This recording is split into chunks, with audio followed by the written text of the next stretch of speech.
Bienvenidas y bienvenidos a esta segunda temporada, donde en cada capítulo tendremos distintos invitados para tratar algún tema relacionado con cada pétalo de la flor de la permacultura. Soy Pablo Llambías y esto es Permacultura Podcast. Bienvenidas y bienvenidos a un nuevo episodio. Hoy conversaremos en torno al pétalo de herramientas y tecnología. Hay cosas que se pueden conversar en más de un pétalo.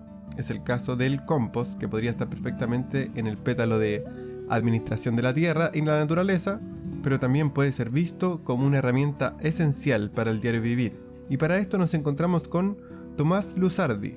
Él es director ejecutivo de Cultivarte, a quien saludamos y damos la bienvenida al podcast. Bienvenido, Tomás.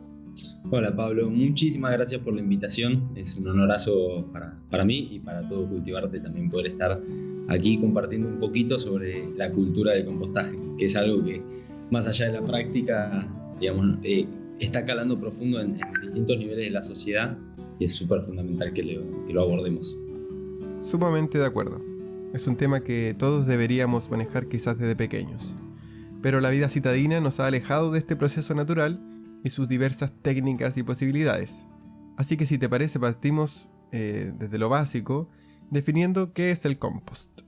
Bueno, el compost es una enmienda de origen orgánico y es el producto de la descomposición de todos los residuos. Para decirlo un poquito más simplificado, el compostaje es el proceso de transformación en el que todo lo que sale de la tierra se vuelve a incorporar a la misma, cambiando de forma, ¿no? Nosotros tenemos materia vegetal que tiene una composición y a través de los procesos biológicos, ya sea que se lo coman bichos, que se lo coman hongos, bacterias y lo vayan degradando, vuelve a transformarse en un abono para las plantas. Podríamos decir que es nuestro destino. De alguna manera, estoy seguro que es nuestro destino. Digamos, tarde o temprano todo pasa por ese proceso de descomposición natural. Y de hecho es muy loco porque esto que decís es el destino de todas las cosas, ¿no? Uno a veces dice, che, yo no puedo compostar plástico, pero a la larga el plástico también se va a volver a incorporar a la tierra, ¿no? Si bien es una de las principales problemáticas ambientales, no estoy diciendo que compostemos plástico, pero lo cierto es que todo tiene la capacidad de degradarse. Hay cosas que tienen mucha facilidad y una gran riqueza, y eso pasa con los residuos orgánicos. Cuando nosotros compostamos los residuos orgánicos, ni hablar los del domicilio, ¿no? Los de nuestras casas, recuperamos un material que iba a ir a la basura y lo transformamos en algo muy valioso para la tierra. Y cuando digo muy valioso, digo, uno a veces piensa que lo bueno de compostar es no generar basura, y lo bueno de compostar en lo profundo es el abono y cómo nosotros le devolvemos a la tierra eso que nos da. Claro, uno se va sintiendo parte del ciclo natural de la vida. Hay mucha información de técnicas y formas en que uno puede tratar los residuos orgánicos para este proceso de descomposición. ¿Qué es lo que necesitamos para tener un compostaje efectivo? Muchas veces es complejo responder esta pregunta y hablar solo de la compostera, porque las formas de recuperar los orgánicos son muchas y muy diversas. Hay ciudades que tienen sistemas que se llaman de pick-up de orgánicos, en donde por ahí no hace falta ni siquiera tener la compostera, hay simplemente organizaciones que se ocupan, o mismo los distintos gobiernos se ocupan de recuperar esos materiales. ¿Por qué? Porque saben que son muy valiosos, básicamente.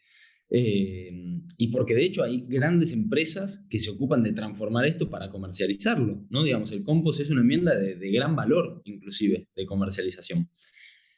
Lo cual también a veces es loco, es pensar que tiramos la plata a la basura, ¿no? Porque si sabemos que tenemos algo valioso y estamos decidiendo simplemente desperdiciarlo, bueno, de alguna manera nos hace entender un poco el valor que nos trae el compostaje. Pero un compost en sí es muy sencillo de hacer, porque es un proceso que ni siquiera es que lo tenemos que hacer nosotros, solo tenemos que dar las condiciones apropiadas para que eso suceda. Digamos, el proceso de degradación de la materia orgánica, el compostaje, es lo que llamamos un servicio biológico.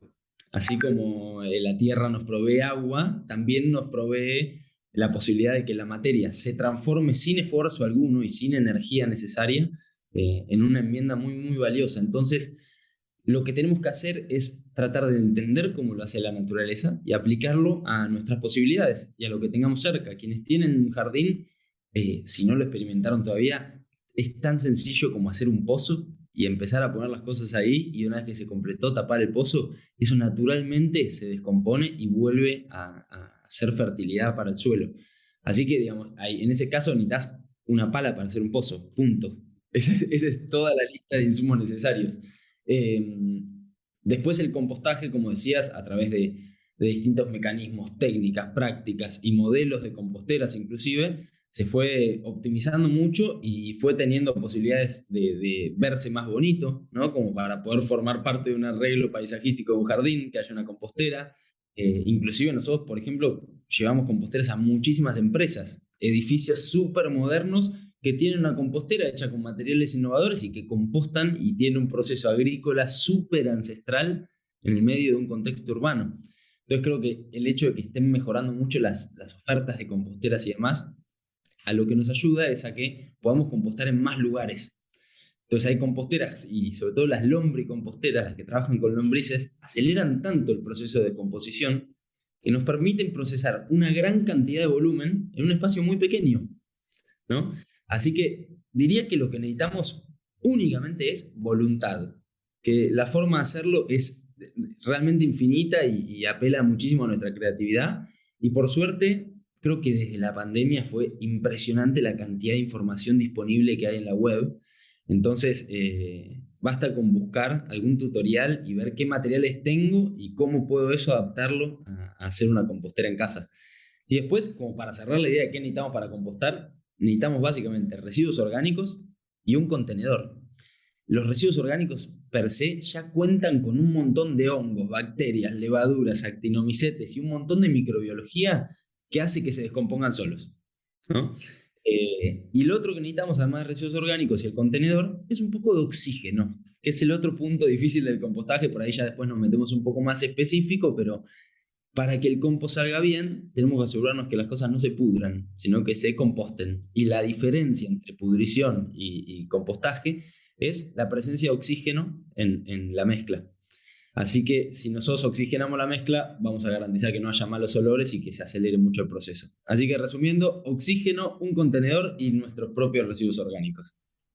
Graficando lo que dices, si ponemos nuestros residuos en un contenedor cerrado, no se va a producir el proceso de compostaje, sino que ocurrirá en procesos de fermentación o pudrición según la materia orgánica. Entiendo que el nivel de humedad también es importante para lograr este proceso. Entonces, ¿cómo hacemos para asegurar la presencia de oxígeno en nuestra compostera y qué hacer para tener un buen nivel de humedad? Está buenísima la pregunta. Hay que entender que generalmente cuando hablamos de los residuos de casa, estamos hablando de todos residuos orgánicos con altos contenidos de humedad. Distinto es el caso, por ejemplo, si estamos compostando restos de poda de un árbol, ¿no? En esos casos no tiene tanta humedad la rama que nosotros estamos tratando de compostar. Entonces, es importante entender de qué tipo de compostaje hablamos, de qué tipo de residuo, ¿no? Y una vez que entendemos esto, vamos a saber si necesitamos o no agregarle seco a la mezcla o agregarle húmedo, ¿no? Muchas veces hay que regar algunas pilas de compostaje porque su composición es más seca. Así que el concepto que tenemos que entender es que el compostaje tiene un nivel de humedad equilibrado. No está nunca ni anegado, o sea, lleno de humedad, ni tampoco está seco. Si las cosas están secas, no va a poder sobrevivir toda esta microbiología y todos estos actores de la descomposición. Y si está demasiado húmedo, vamos a tener un proceso de pudrición, un proceso anaeróbico sin oxígeno. Así que hay distintas formas. A mí me gusta una forma, sobre todo para la gente que escucha, que por ahí piensa en compostar en sus casas, hay una forma muy linda, empírica, de comprobar la humedad, que es la prueba del puño. La prueba del puño consta de tomar una parte de la mezcla, una parte representativa, ¿no? Digamos, mezclarla bien antes para que esté equilibrada y no haya una parte más seca arriba y más húmeda abajo. Una vez que esté equilibrada, tomar una parte, apretarla con el puño. Y si cuando nosotros apretamos con el puño, la mezcla gotea y chorrea por nuestro puño, significa que está con un exceso de humedad. Si por el contrario, cuando yo aprieto el puño y abro la mano, el pelotón no queda armado y se desgrana lo que apreté, está demasiado seco. Entonces podemos saber que el punto de humedad exacto es cuando nosotros podemos hacer la prueba del puño, no chorrea, pero el pelotón queda armado. Ese es el punto exacto de humedad y es como una prueba muy empírica para las casas. Y para ser más asertivo con la pregunta, las formas de agregar estructura y oxigenación a la mezcla es a través de los materiales carbonados o materiales secos, asociados mucho al color marrón, por ahí por las hojas secas de los árboles, por el pasto seco, ¿no? Son todos materiales que ya no tienen tanta humedad, pero que sí son residuos orgánicos y restos vegetales. Entonces, cumplen con el requisito de ser un buen residuo orgánico compostable, pero no tienen ese elevado contenido de humedad. Si yo pienso en restos de fruta, cáscaras, yerba, café, y esos componentes son claramente todos con altos contenidos de humedad. Podríamos decir que hay dos grandes técnicas de compostaje, que a su vez tienen subtécnicas. Uno es el compostaje a secas y el otro es vermicompostaje, donde se ocupan lombrices para el proceso. ¿Qué diferencias hay en el transcurso y resultado de estos dos métodos? Sí, hay ciertas diferencias. El proceso a nivel biológico es semejante. La diferencia es que el vermicompostaje o el lombricompostaje está basado en la presencia de lombrices. En específico, generalmente hablamos de la lombriz roja o la lombriz californiana. Esa lombriz tiene algunas características que la hacen muy especial para el compostaje. Primero, que tiene una gran capacidad voraz, son voraces, comen más o menos una vez su peso por día, con lo cual nosotros las vemos pequeñitas, son más chicas que una lombriz de suelo, pero comen un montón. Y la otra característica que las hace muy especiales es que tienen una tasa de reproducción muy elevada. Entonces, son hermafroditas y se reproducen con mucha facilidad. Entonces, si nosotros le damos condiciones apropiadas, vamos a poder establecer una colonia rápidamente. Una colonia que se establece rápidamente, que crece y que además come mucho por día, va a transformar una gran cantidad de materia orgánica. Por eso decía que en casos donde hay poco espacio, una vermicompostera ayuda mucho porque acelera mucho este proceso de descomposición. Otra diferencia notable es que la recuperación de los nutrientes y demás es mucho más eficiente cuando son las lombrices. Nosotros obtenemos dos productos distintos. Uno es el compost y el otro es el humus de lombriz, que es la deposición de estas lombrices. Y ese producto tiene mejores niveles de fertilidad que un compost tradicional, ¿no? Un compost estandarizado para la venta. Así que el humus de lombriz a nivel abono y a nivel nutricional es un poco más interesante inclusive que un compost tradicional. Todo esto no son cosas definidas, ¿no? Es biología, entonces todo tiene sus márgenes y sus diferencias. Digo, puede haber humus de lombriz que no sean tan ricos como un compost, eso puede pasar, pero en la generalidad el humus de lombriz es un mejor abono inclusive que el compost. ¿Con lombrices siempre el producto que obtenemos es humus? Sí, cuando compostamos con lombrices, de nuevo, es un proceso biológico. Si se hubiesen comido el 100% de la materia orgánica que está presente ahí, va a ser 100% humus. Eso termina siendo algunas cosas que se pueden medir a nivel estudios científicos, pero que también es muy lindo involucrarse en estos procesos, porque yo hoy en día agarro compost y agarro humus y noto la diferencia muy, muy fácilmente, ¿no? Entonces, en la coloración, en la granulometría, en cómo se huele, uno nota la diferencia, es una diferencia visual. Entonces puedes abrir tu vermicompostera y ver si todavía es más compost o si ya es puro humus de lombriz y notarlo, ¿no? Y tiene mucha magia también poder acercarnos a un nivel, a estos procesos de la naturaleza, que podemos percibir esas cosas, ¿no? Son cosas muy sutiles y muy ajenas a la realidad urbana, por ahí, a las grandes ciudades y demás. En otras conversaciones que he tenido sobre este tema he escuchado que si el compost en su proceso no alcanza cierta temperatura, es que no se está logrando el proceso tal y como debería ser. ¿Qué nos puedes decir sobre esto?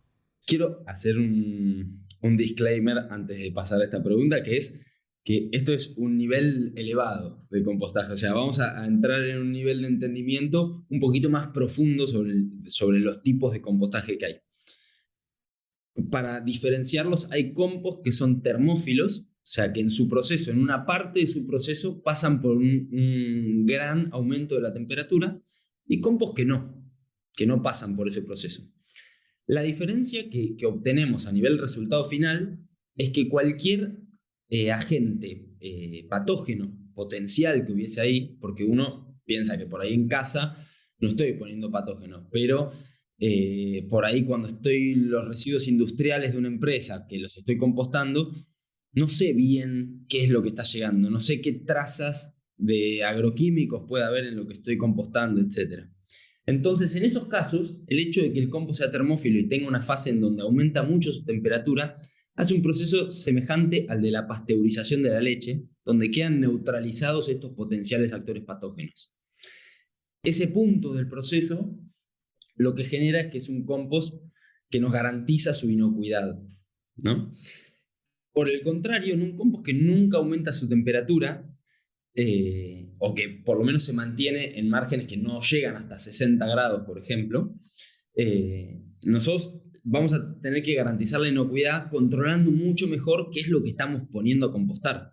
Digo, la forma de controlarlo ahí, de tener un compost seguro, es ser muy cauteloso con qué es lo que estamos compostando y poner cosas que nos den seguridad. Todo esto aplica cuando el compost lo vamos a usar para producir alimento mayormente. Si yo tengo un compost que lo voy a usar para un cerco vivo de un jardín, no pasa nada. Digamos, el compost va a estar nutricionalmente estable y va a ser un buen aporte y una buena fertilización.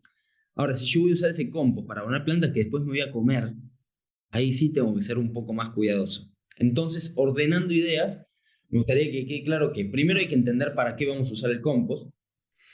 Después hay que entender que hay dos tipos de compostaje termófilo y un compostaje que no es termófilo y que no aumenta su temperatura, y que esa diferencia tiene que ver mayormente con el tamaño. Si yo hago un compost grande que tiene más o menos 1 metro cúbico como mínimo, va a aumentar la temperatura porque se hace un corazón de actividad microbiológica, como decíamos, que aumenta mucho la temperatura. En cambio, si yo tengo una vermicompostera en mi balcón, no va a aumentar nunca la temperatura, ¿no? O sea, es un compost que se va a mantener, porque de hecho, si aumentase tanto la temperatura, las lombrices, por ejemplo, no podrían sobrevivir, ¿no? Entonces, son sistemas de compostaje que no cuentan con ese aumento de temperatura y que no aceleran su descomposición ahí, sino que simplemente van a mantener una temperatura regular y muy, muy atada a las estaciones del año. En invierno el compost está mucho más frío y en verano está mucho más cálido, por lo menos aquí en Argentina, desde donde les estoy hablando. Podríamos decir entonces que para situaciones de poco espacio es mejor tener un sistema de vermicompostera. Y si contamos con mayor espacio y sobre todo con mayor producción de materia orgánica, podemos ya aspirar a una compostera termófila que, como decías, requiere de un mínimo de 1 metro cúbico para que funcione. Sí, yo creo que la idea de compostajes termófilos con aumento de temperatura para situaciones domésticas hay que descartarlo prácticamente porque es muy difícil que generen esa cantidad de residuos. Entonces no va a funcionar como un compost termófilo. El compost termófilo dejémoslo como segmentado a grandes generadores. Lugares que por ahí generan más de 150 kilos diarios de residuos orgánicos. Estamos hablando de otro volumen, ¿no? Entonces, entendiendo que el compostaje termófilo queda reducido a grandes generadores en su mayoría, para las casas, no sé si es que recomendaría únicamente con vermicompostaje. Creo que el vermicompostaje tiene esta característica que mencionábamos, que es muy eficiente cuando tenemos poco espacio. Si tienen jardín o tienen un espacio de tierra, les recomiendo sin dudas que experimenten el compost en el suelo directamente, ya sea en un pozo o en una pila, pero que es la forma más linda de vivir el compost porque uno empieza a enriquecer la fauna nativa, lo que hay en el suelo. Entonces las lombrices terminan llegando solas porque nosotros estamos dándole un alimento muy atractivo. Y no solo vienen lombrices, sino que vienen un montón de insectos y como nombramos, de microbiología que va a hacer que funcione mucho mejor y de una forma mucho más natural. Así que yo a los que tienen tierra les recomiendo que lo hagan en tierra y que si quieren además tener una vermicompostera para tener sus lombrices y poder hacer humus, que es otro desafío súper lindo, que lo hagan también, pero ya más como elevando el nivel del hobby. Pero a nivel de compostar suele ser más fácil hacer un pozo en la tierra y tirar ahí las cosas a la antigua. Así que eso también es una muy buena recomendación de baja inversión y mucha practicidad. ¿Cuánto tiempo le toma a la materia orgánica compostarse en ambas técnicas aproximadamente? Es relativo a dos factores principalmente. Uno es qué residuos estemos compostando y otro es en qué estación del año estemos y dónde estemos ubicados, ¿no? Cuáles son las características climáticas del lugar. Por otro lado, el compostaje, por ejemplo, un vermicompostaje, dependiendo de qué es lo que estamos compostando, pero puede tardar entre 3 y 4 meses. Y un compost termófilo tarda como mínimo 6, entre 6 y 9 meses. Porque tarda unos 2 meses hasta que aumenta la temperatura hasta el pico máximo, después tiene toda la fase de enfriamiento. Entonces, como conceptos, diría que nos llevemos que entre 3 y 9 meses, dependiendo de lo que estamos compostando y en qué estación del año estemos. En verano las cosas tienen mucha más agua, los frutos y demás están mucho más cargados de agua, eso genera que si lo equilibramos está súper activo y la temperatura del ambiente ayuda muchísimo a que ese proceso se acelere. Y en invierno pasa un poco más lento.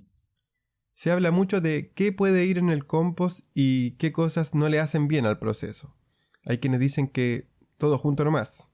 ¿Cómo lo ves tú? Yo soy de los que tratan de compostar todo lo que se pueda. Como muy fanático de ese desafío. En mi vida trato de compostar todo lo que se pueda y juego mucho a poner en una esquinita de la compostera tal material, a ver cómo se composta, cuánto tarda. Como que me divierte mucho ver de cerca ese proceso de descomposición. Eh, Desde Cultivarte tenemos una bajadita bastante linda y ordenada. Nosotros nos gusta dividirlo en 3 grupos en vez de en 2, que es lo que sí, lo que no, y lo que sí, pero con cuidado. Como, che, esto se composta, pero tengamos ojo. Una mini introducción a esto es que tenemos que tener en cuenta qué tan rápido y fácil se va a compostar lo que voy a tirar. Por ejemplo, si yo voy a poner una hoja seca que encontré en el lecho de un árbol en un otoño, probablemente esa hoja ya tiene un proceso de descomposición bastante grande activo, o sea, ya está bastante procesada, así que se va a compostar muy fácil. Ahora, si yo pongo una hoja de una revista que algún día fue un árbol, que después fue pasta de celulosa, que después lo imprimieron con tantas tintas y después capaz que hasta lo plastificaron, ¿se va a compostar? Sí, se va a compostar. Yo lo probé, o sea, se composta, pero tarda mucho más, le cuesta mucho más. Si es una gran cantidad, altera mucho el sistema de compostaje. Entonces, es muy importante entender esto, ¿no? Qué tan cerca está de haber salido de la tierra, porque mientras más directo es que salió de la tierra y que lo composto, más fácil es, y mientras más pasos de industrialización y demás tiene en el medio, más le cuesta. Habiendo dicho esto, diría que lo que sí se puede compostar lo dividimos en 2 grandes grupos, los húmedos y los secos. Como para dar algunas ideas, de húmedos hay mucho de resto de fruta, mucho de restos de verdura, hay mucho de café, mucho de yerba acá en Argentina por lo menos, mucha yerba. Y de secos, para darles algunas ideas, tenemos las flores secas, muchas hojitas secas que levantamos de la jardinería, los maples donde vienen los huevos, cartón de varios tipos, mientras menos color mejor. A mí uno que me gusta mucho es la cáscara de maní. La cáscara del maní es un muy buen material seco, tiene esas curvitas que hace que también le entre mucho oxígeno a la mezcla, así que digo, no solo es balancear la humedad, sino también darle estructura. Y después dentro de las cosas que no, yo diría que hay como algunas cosas más claras, ¿no? Digamos, plástico no ponemos, metal, vidrio no ponemos, no ponemos arena, no compostamos tierra. Digo, la tierra la podemos poner, pero no suma en nada ponerle tierra al compost, así que mejor la tierra dejarla donde está, que es importante que el suelo esté ahí conservado. Y después algunas cositas más que pueden generar dudas que no ponemos, así que bien claro, no ponemos estas cosas que vamos a mencionar a continuación, como aceite. El aceite, si bien viene de la tierra, tiene ese proceso de industrialización que digo, no es lo mismo poner una aceituna que poner aceite, ¿no? Así que aceite no va, harina lo mismo, son granos, sí, pero son granos molidos, refinados, generan como ese poder aglutinante, entonces van a afectar mucho a la mezcla, no va a servir. No ponemos harina, no ponemos ningún resto cárnico, ni tampoco de lácteos, ¿no? Y tratamos en general de ningún resto animal. Hay muchos procesos en donde restos animales se compostan. Como les decía antes, todo se composta. Pero cuando hablamos de un compostaje doméstico y sobre todo si queremos, como decíamos antes, tener un compost seguro, es importante que no pongamos ningún resto animal. Lo mismo pasa con las heces de nuestras mascotas. Digo, ¿se podrían compostar? Sí, se podrían compostar, pero realmente pueden generar algún riesgo patológico, así que mejor no ponerlos. Claro, a no ser que uno sepa que ese compost va a ser ocupado en plantas o árboles de los que no nos vamos a alimentar. Hay quienes tienen cuidado con los cítricos. Bueno, ideal, me diste el pie para pasar a la categoría de lo que sí, pero con cuidado, que básicamente son, son cítricos, son cebollas, son cosas que tienen generalmente acidez o que pueden generar reacciones fuertes dentro de la mezcla. Y acá, a mí, que soy fanático de compostar todo lo que se puede, me gustaría aclarar que son compostables. Yo puedo compostar los cítricos sin problema. Lo que pasa es que vienen muy concentrados en una época del año, generalmente los cítricos, por lo menos de nuevo aquí en nuestra región. Entonces por ahí desde mayo hasta septiembre estás tirando un montón de cáscara de naranja, un montón de cáscara de mandarina, limón, pomelo y se acidifica mucho la mezcla. Así que algo a tener en cuenta ahí es que los cítricos, con esto que seguro vieron de hacer el desengrasante de cítricos, hacer cebos para las hormigas para proteger la huerta, lo que vamos haciendo es buscar varias combinaciones de salidas alternativas para que compostemos cítricos, pero una cantidad racional, ¿no? Proporcional a los demás componentes de la mezcla.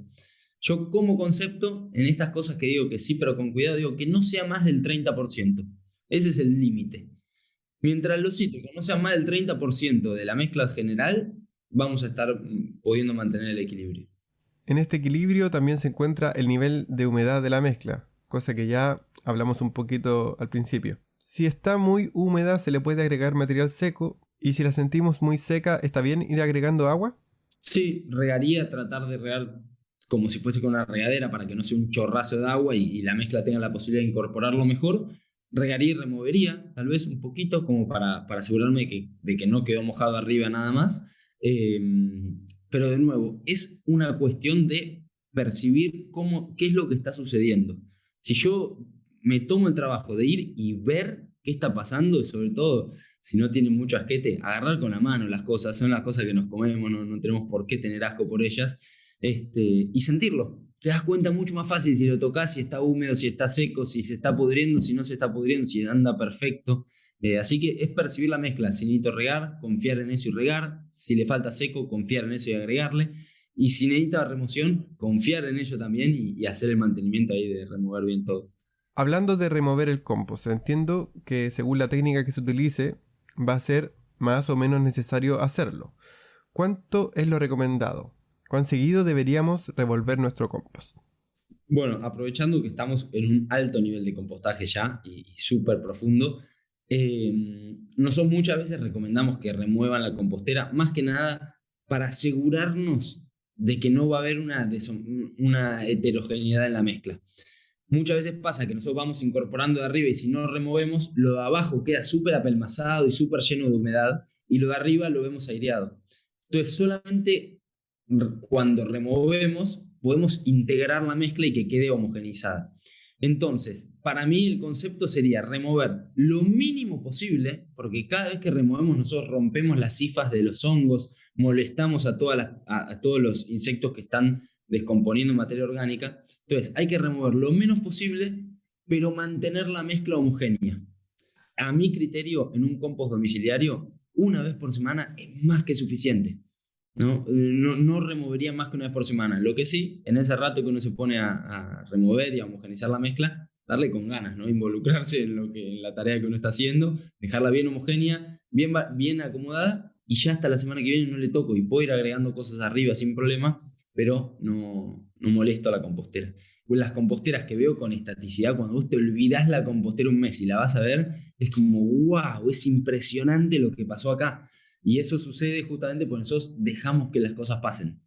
Entonces, para mí, y esto es súper permacultural, es la mínima intervención posible. ¿Cómo genero el máximo impacto con la mínima intervención posible? Entonces, ¿yo qué hago? Alimento. Vengo acá y alimento. Y lo único que tengo que procurar es que esté equilibrada. ¿Cómo procuro que esté equilibrada? Asegurándome que no haya un anegamiento en el fondo. Para eso remuevo un poco y acerco. Después la lombriz tiene esa conducta de ir a buscar arriba su alimento y bajar y hacer su deposición abajo. Entonces, ellas mismas van integrando e incorporando el residuo orgánico que puse a la mezcla. Y como tip extra, Pablo, sumo que está muy bueno tener un tupper en la mesa de la cocina. Uno generalmente no genera los residuos en la compostera, los genera en la cocina. Entonces un buen tupper ahí con tapa evita que se llenen moscas y demás y nos ayuda a poder juntar durante 3, 4 días y llevar los residuos orgánicos a la compostera cada tanto, lo cual hace que también a nivel carga de la actividad sea mucho más livianito. Bueno, sí, se nos aligera la carga si no tenemos que ir yendo cada vez que cocinamos a dejar los residuos a la compostera, especialmente si está fuera o lejos de la cocina. ¿Y cómo sé cuando el compost está listo y lo puedo utilizar en la huerta? Como decíamos, es un proceso biológico, entonces no hay un punto en el que decimos, sonó la campanita del horno, esto está listo. Sin embargo, hay algunos indicadores visuales y olfativos inclusive que podemos considerar. Un compost maduro reúne algunas características como ser uniforme, ser de una coloración oscura. Mientras más oscura, más presencia de materia orgánica tiene ese compost. Tener un rico olor a tierra fresca, es muy reconocible el olor a un compost.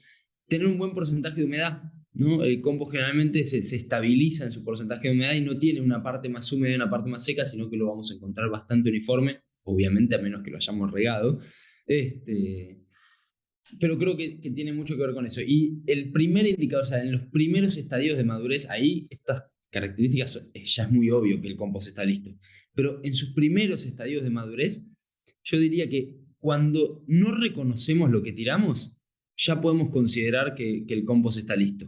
Es decir, cuando yo veo el compost y digo, ahí hay un pedacito de tomate, ahí hay un cabito de manzana, ese compost todavía no está listo.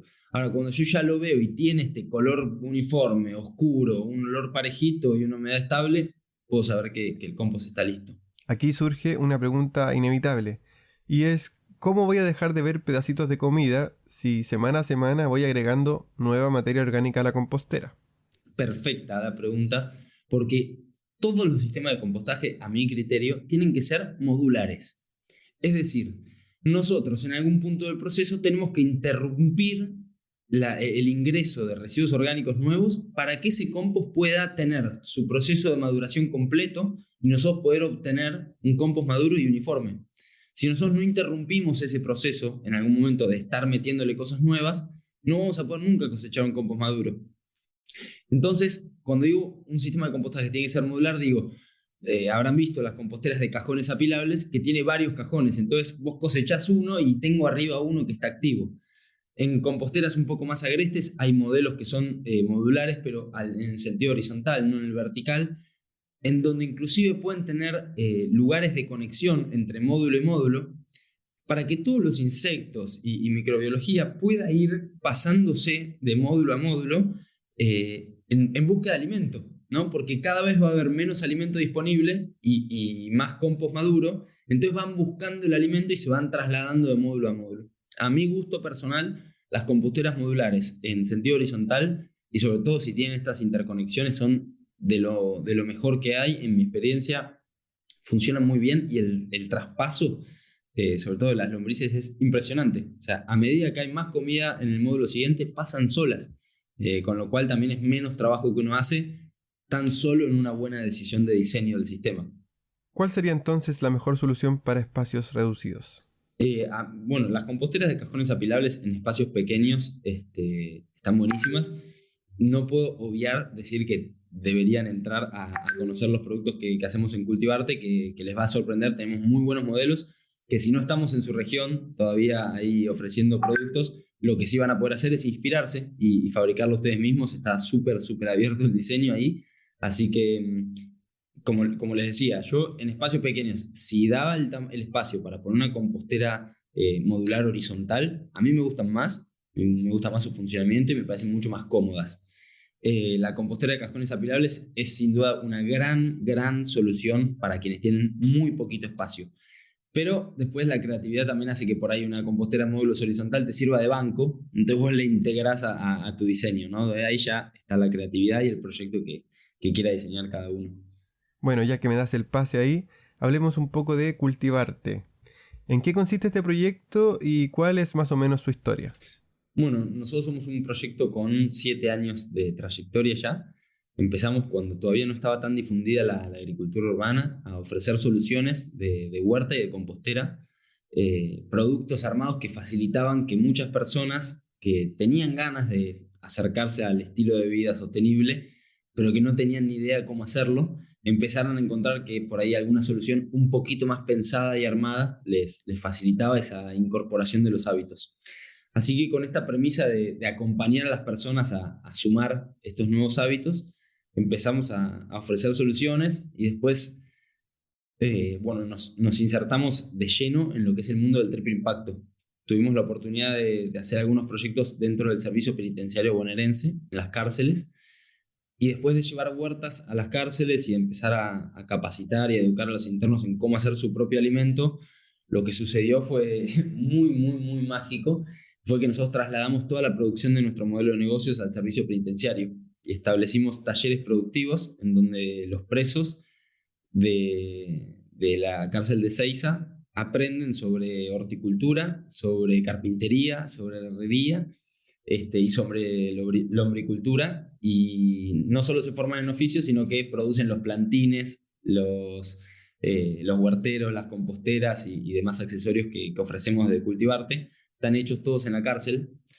Y cuando hablamos de triple impacto, bueno, hablamos de impacto ambiental, que obviamente un proyecto que promueve la agricultura social y que promueve el compostaje tiene un gran impacto ambiental. Hablamos también de impacto social, ya que le damos la posibilidad de volver a reinsertarse a personas que están privadas de su libertad, y sobre todo hacerlo a través de actividades que son hoy en día súper parte del mainstream, ¿no? Es como que no es que vuelven a recuperar solamente un oficio ancestral, sino que traen oficios súper ancestrales que están ubicados hoy en el centro de lo que está sucediendo, ¿no? Con la sustentabilidad.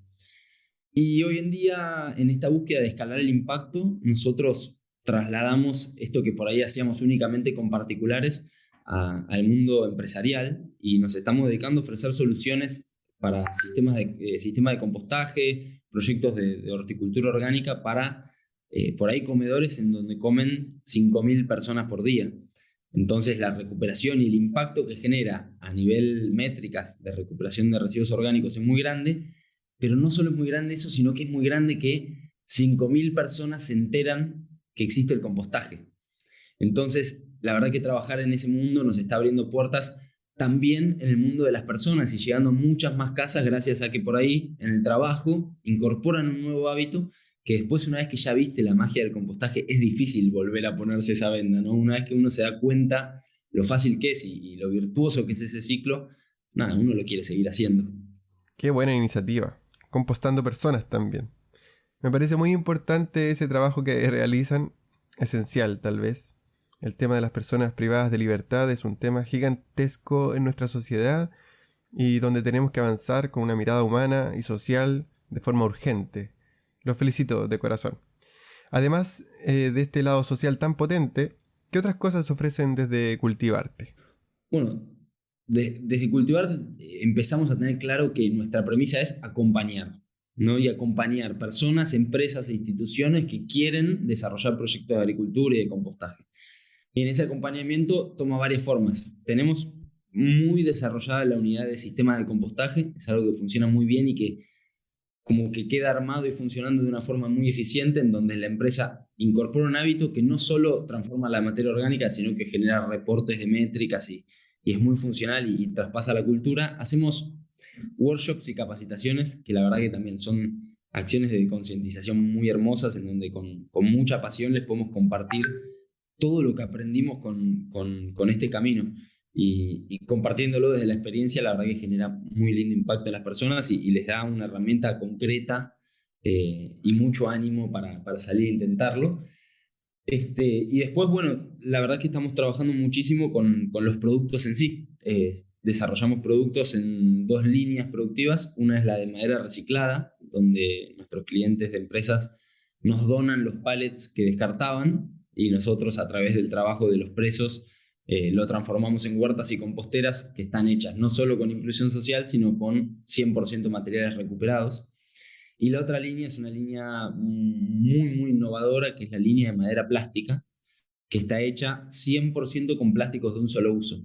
Son esos plásticos muy difíciles de recuperar, que generalmente son los que terminan en el océano, plásticos descartables. Y ellos fabrican, es una empresa que se llama 4E, fabrica la madera plástica y nosotros la transformamos en huertas y composteras. Así que también ahí hay muy lindas métricas de toneladas y toneladas de plástico que en vez de estar terminando en el océano, termina en una compostera, ¿no? Que es una vuelta muy linda para esa historia, que es, en vez de hacerse basura, se transforma en una máquina para recuperar lo que antes era basura, como son los residuos orgánicos. Qué buenos proyectos, me encantó. Me queda solo sacarme el sombrero y agradecerles por su trabajo ecosocial con todas sus letras. Estuve hace muy poquito preparando una capacitación que vamos a dar sobre cómo armar proyectos de agricultura social, y algo que me gustaría compartir en este espacio que abriste, que nos demos cuenta que lo único que hace posible que haya realidades distintas es que las soñemos y nos animemos a intentarlas. Y nosotros nos conmovió muchísimo la idea de que personas que tienen mucha dificultad para acceder a un montón de cosas, entre ellas una alimentación saludable y de calidad, porque realmente es un desafío inmenso llevar una alimentación sana, saludable y de calidad ahí, que esas personas puedan vivir en un lugar lleno de comida y que ellos mismos sepan hacerlo, a nosotros nos parece una realidad, no solo que es demasiado hermosa como para ir a por ella, sino que es muy realizable. Porque vemos esto, ¿no? Vemos que la comida crece de la tierra, que casi no necesita ningún insumo extra, que simplemente estar ahí y tener la capacitación para poder hacerlo. Y por suerte también nos dimos cuenta que hay un montón de personas y actores en el camino que quieren intentarlo y que quieren también llevar esas mejores realidades. Así que como mensaje medio esperanzador, diría que está buenísimo y que seguramente quienes estén escuchando tengan algún proyecto en mente que estén tratando de impulsar. Y que confiemos en eso, ¿no? Quienes estamos impulsando este tipo de proyectos, más que nunca tenemos que confiar en que esos proyectos se pueden materializar.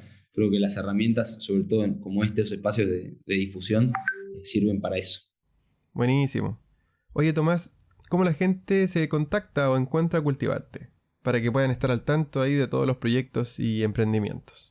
Bueno, tenemos muy, muy lindos contenidos en nuestras redes, así que en Instagram, en Facebook y en LinkedIn nos encuentran como @Proyecto Cultivarte, y el sitio web es cultivarte.com.ar, así que ahí también nos pueden escribir, tanto en la web como en Instagram. Tenemos un montón de gente súper dispuesta para acompañar y ayudar a las personas que quieren intentarlo, así que no hace falta más que escriban por ahí, que el equipo estará recibiendo con mucho amor sus consultas. Bueno, quedan todos invitados a visitar esta página web y seguir a Cultivarte en redes sociales. Desde el podcast me queda solo agradecerte por tu tiempo y por las ganas de compartir toda esta información valiosísima para ir co-creando un mundo mejor. Muchísimas gracias, fue un placer estar por aquí y se agradece muchísimo la oportunidad de seguir compartiendo y difundiendo esto. Gracias a ti por tu tiempo y por compartir con nosotros. Aprovecho de recomendarles el capítulo 12 de Viaje a la Semilla, una serie documental de viaje y permacultura que hicimos hace algunos años, donde mostramos una linda receta de compost termófilo en una granja biodinámica en el Sopó, Colombia. Dejaremos el link en la descripción de este capítulo. Como siempre, les invitamos a seguirnos en nuestras redes sociales y mejor aún, en su emisor de podcast favorito, para que no se pierdan ningún episodio del podcast y puedan ojalá compartirlo con sus seres queridos afines a estas ideas. Siempre están invitados a colaborar con este proyecto en nuestra página de Patreon, que dejaremos también en la descripción de este episodio. Pueden visitar nuestra página web Diseña tu Tierra, donde ofrecemos asesorías y diseños permaculturales y arquitectónicos para una vida más ligada a la naturaleza. Les mandamos un fuerte abrazo. Que tengan linda semana. Esto es Permacultura Podcast.